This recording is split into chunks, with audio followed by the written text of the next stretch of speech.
Olá, vamos aqui a mais informações sobre o contexto das leis biológicas, a junção no entendimento dos nossos sintomas, das nossas fragilidades, dos nossos pacientes aí, para poder ajudar mais e mais pessoas a saírem dessas alterações.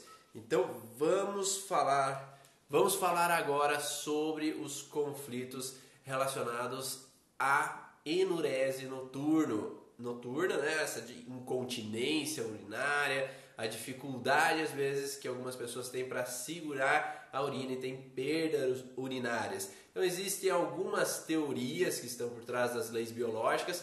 Uma delas, eu vou usar o flip chart para demonstrar um pouquinho. Algumas pessoas falam que o contexto da enurese noturna ela tem uma relação associada com conflitos bilaterais com relação à bexiga. Então aqui nós estamos no córtex cerebral e esse córtex cerebral ele apresenta focos que estão relacionados a centros de controle relacionados a alguns órgãos específicos do nosso corpo. Então cada região há um foco, há uma região, um centro de comando que vai dar estímulos para órgãos específicos. Na região do córtex cerebral, abaixo ali, posteriormente, né, nós teríamos uma região anterior do córtex cerebral que estaria relacionada então à parte de tireoide ectodérmica, brânquias em ectoderma, a região relacionada a laringe e brônquios, a região relacionada à artéria coronária, veia coronária e artéria coronária do lado esquerdo, do lado direito do cérebro. Vamos indo posteriormente à região cefálica posterior ao cérebro, mais região occipital. Temos mais ali no temporal ainda a região relacionada ao reto do intestino e ao lado direito com relação à curvatura menor do estômago, a vesícula, ductos pancreáticos, e mais abaixo, mais posterior, a região relacionada à vesícula e também a bexiga bilateral. Então a bexiga masculina e a bexiga feminina. Então esse contexto de bexiga masculina e bexiga feminina tem teorias que falam dentro das leis biológicas que um conflito atingindo os dois lados cerebrais pode desencadear uma perda de urina, ou a enurese noturna. O que é esse conflito então relacionado à perda de território? Então a perda de território é quando há uma sensação de que eu perdi o que é meu, o que me pertence, o que eu sinto como meu. Então o animal, a gente vive muito nessa relação das leis biológicas do mundo, então o animal vindo para o ser humano. Então no mundo animal, por exemplo, os cachorros, quando há uma ameaça no seu território, eles têm que dissuadir, então eles começam a latir, mas se eles não conseguem impedir que o inimigo adentre ao território, eles se sentem então ameaçados como se o território deles tivesse sido perdido. Então essa perda do meu território é um conflito muitas vezes relacionado à bexiga. Então alguém invadiu meu território, tomou minhas posses, tomou meu jardim, o meu vizinho tem uma árvore dele que invade o meu território, a minha casa e fica jogando um monte de folhas e eu não gosto daquilo, fica caindo coisas no meu carro, caindo abacate no meu carro, caindo isso e aquilo dentro do meu território ali e eu não gosto daquilo. Sempre há uma pessoa no escritório querendo invadir os meus afazeres, pegando minhas coisas no escritório. Ou eu tenho meu irmão, minha irmã que sempre invade o meu quarto, pega meus brinquedos, pega minhas roupas para usar para ele ou para ela. Então essa invasão de território, onde que eu perdo o meu parceiro para a família dele, então a família dele está sempre levando ele embora, a minha esposa vai sempre lá na família dela e eu sinto que eu estou sempre perdendo ela para a família dela, então eu me sinto deixado de lado, ou o perigo de perder por traição, essa ameaça de perda de território pode afetar essa região também. Ou uma criança que sente onde que o território dela está ameaçado por brigas do pai e da mãe, por perigos iminentes de o pai ou a mãe ir embora, porque tem aquelas ameaças, vai embora daqui, eu não quero mais ficar casada também, se você continuar assim eu vou me matar, ou eu vou embora. Então essas ameaças a criança acaba vendo com uma relação de perigo, de realmente um alerta no território dela, e essa relação onde que essa ameaça está acontecendo, há uma fragilidade em fase ativa nas bexigas. Quando eu saio dessa alteração, quando as coisas melhoram, eu entro na fase de resolução, onde nessa fase de resolução acontece a cistite, acontece as dores para urinar ou a sensação de alteração. Mas quando em fase ativa de estresse bilateral, pode acontecer então na fase da crise epileptóide, que é uma fase durante muitas vezes à noite, quando eu relaxo, quando eu saio daquele estresse, há um pico de hiperestimulação e esse pico vai fazer com que ocorra então um bloqueio na bexiga e no estímulo muscular, né? E isso vai desencadear então a perda de urina naquele momento, geralmente acontecendo entre 1 a 3 horas da manhã em geral, né? Pode haver variáveis, né? Mas se aquela criança vivencia essa situação frequente, constantemente, vai piorando o quadro.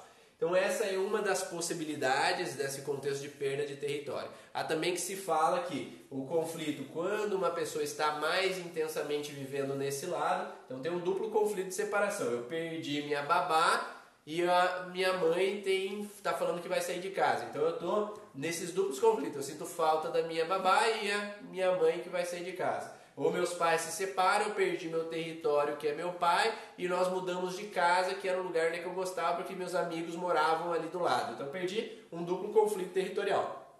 Mas se do lado direito do cérebro o conflito maior é com relação ao pai, então eu perdi meu pai e eu sofro com a perda do meu pai mais intensamente, isso vai gerar um contexto mais depressivo para aquela pessoa. Se o conflito maior é do lado esquerdo do cérebro, vai gerar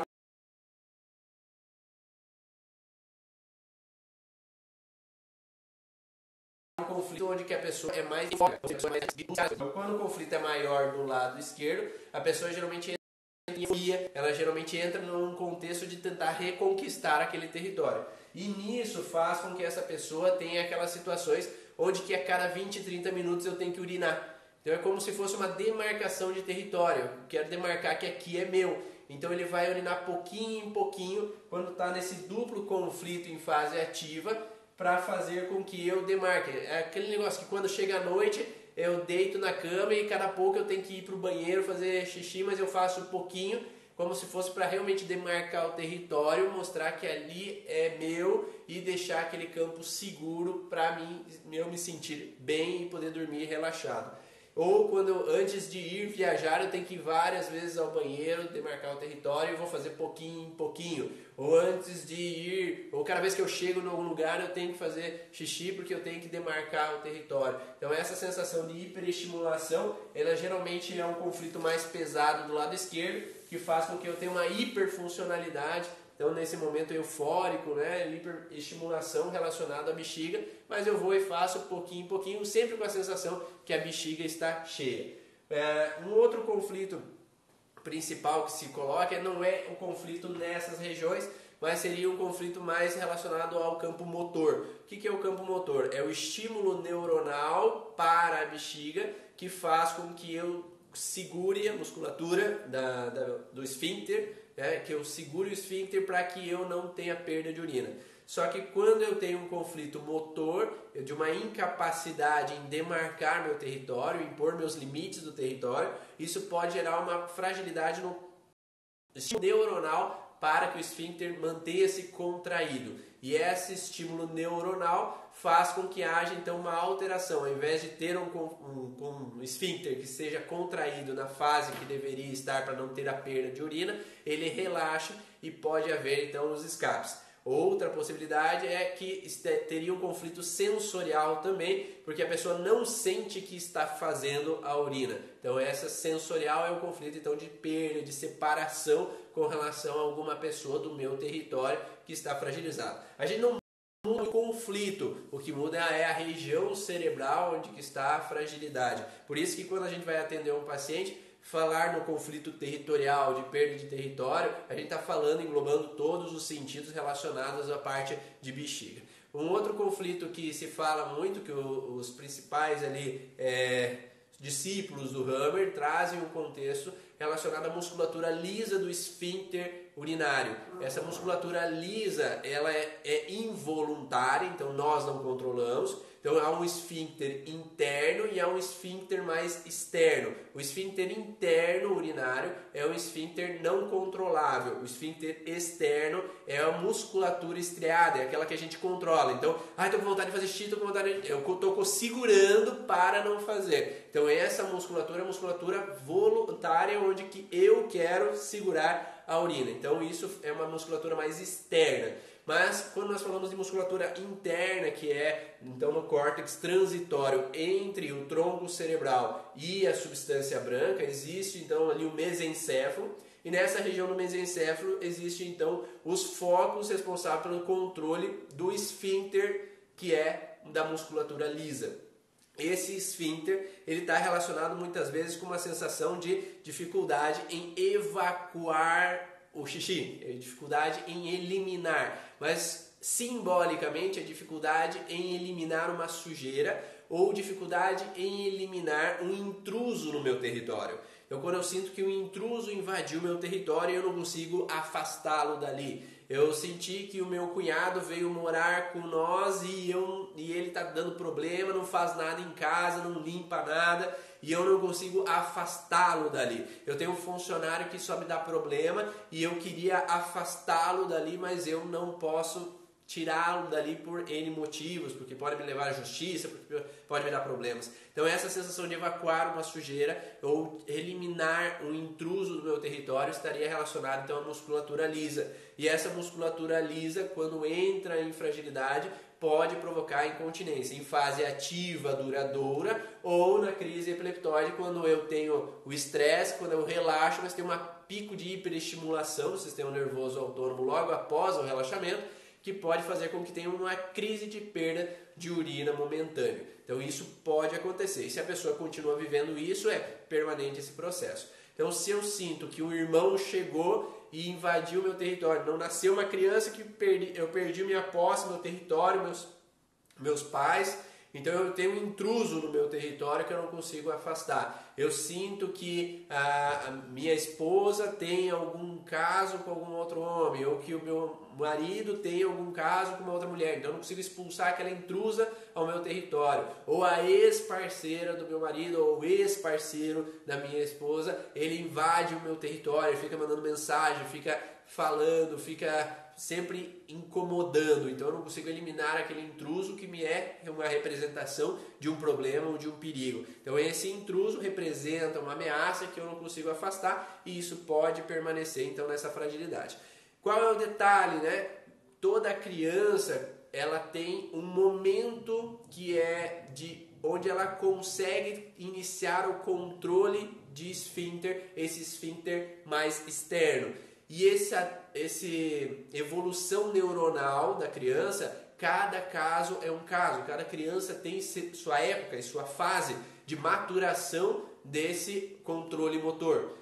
O problema é que alguns pais acham que só porque as outras crianças elas estão tirando a fralda, a sua também tem que tirar. E não, a criança tem o seu momento, ao seu momento onde é que ela se sente apta, capaz de poder tirar a fralda e poder então saber que ela está no momento de fazer xixi ou não. Quando se antecipa muito esse processo de retirada de fralda, faz com que aquela criança ela entre em conflitos também. Porque uma criança não quer se sentir urinada ou sentir que fez xixi e alguém olhe recriminando ela, ou alguém brigue com ela. Por que você não foi no banheiro? Por que você não avisou? Então ela está entrando sempre numa sensação de conflito que está sempre reativando uma sensação de ataque, de crítica, de desvalorização, que pode fazer com que essa criança futuramente seja um adulto que entra sempre numa sensação que ele tem que segurar o tranco.